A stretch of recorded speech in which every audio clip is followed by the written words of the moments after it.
সুপ্রভাত বন্ধুরা, ছোট্ট মিষ্টি গোপাল সোনার চ্যানেলে তোমাদের সবাইকে স্বাগত জানাচ্ছি। আজ সকাল থেকে বৃষ্টি আরম্ভ হয়ে গেছে, তো মা নিয়ে এসেছে বেলপাতা আর ফুল পাশের বাড়ির থেকে, আর দুধও নিয়ে এসেছে। তো কালকে আমি দুধ রাখতে ভুলে গিয়েছিলাম, তো আজকে সকাল সকাল মা গিয়ে দুধটা নিয়ে এলো। আর এই দেখো কতগুলো বেলপাতা দিয়ে দিয়েছে। তো স্নান করে উপরের ঘরে চলে এলাম, আর এখানে গোপাল সোনার জল রেডি করে নিচ্ছি, স্নান করিয়ে দেব।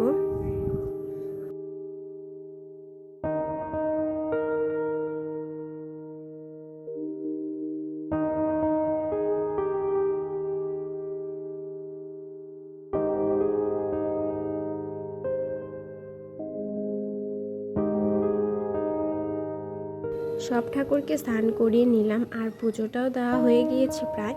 আর এদিকে দেখো গঙ্গা জল বানিয়ে দিলাম, আর ওদিকে শিব ঠাকুরের জন্য প্রস্তুতিও করব। আর এদিকে আমার গোপু সোনাকেও রেডি করে দিচ্ছি।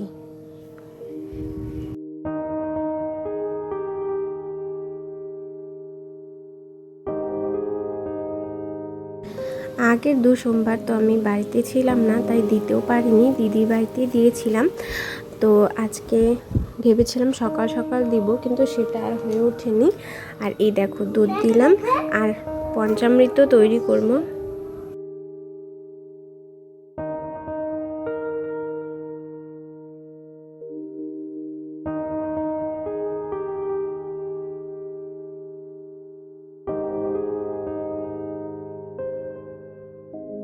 আমাদের এখানে যেন শিব মন্দির তৈরি হয়েছে কিছুদিন আগে, তো সেখানে অনেক মানুষই দেখছি এবার পুজো দিচ্ছে।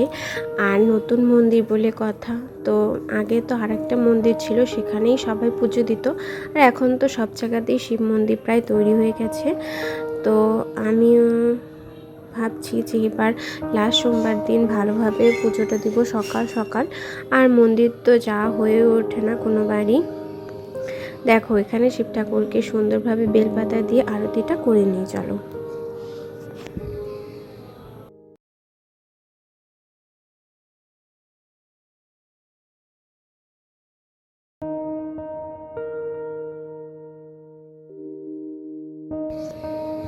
আর দেখো মা আজকে একটা ধুতরা ফুলও নিয়ে এসেছে, তো সেটাও ঠাকুরকে অর্পণ করে দিলাম। আর আমি যখন অডিও দিচ্ছি, তো তোমরা হয়তো শুনতেই পাচ্ছ পাশে শিব ঠাকুরের গান বাজছে। ওই যে বললাম না, ওই মন্দির নতুন একটা মন্দির করেছে, ওই মন্দিরেই গান হচ্ছে সকাল থেকেই। তো ওই মন্দিরের পাশে প্রত্যেক বছর নেয়, এই বছরও শ্রাবণী মেলা এসেছে। তো এখনও স্টার্ট হয়নি, হয়তো 2-3 দিন পরে স্টার্ট হয়ে যাবে। তো দেখো শিব ঠাকুরকে ফুল দিয়ে সুন্দরভাবে সাজিয়ে দেওয়ার পরে এখন আসনটাও চলো সাজিয়ে নিই। আর আজকে যেন সুন্দরভাবে কাপড় পেতেছি, আর কালকে আসনটা একটু পরিষ্কারভাবে মুছে ছেড়ে নেব।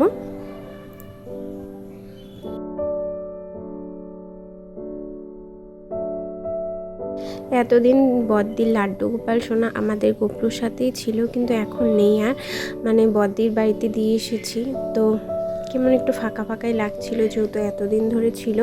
আর দেখো কলা রেখেছিলাম কালকে, তো কলাটাই নিবেদন করলাম ঠাকুরদেরকে। তো কেমন লাগলো ভিডিওটি জানিও।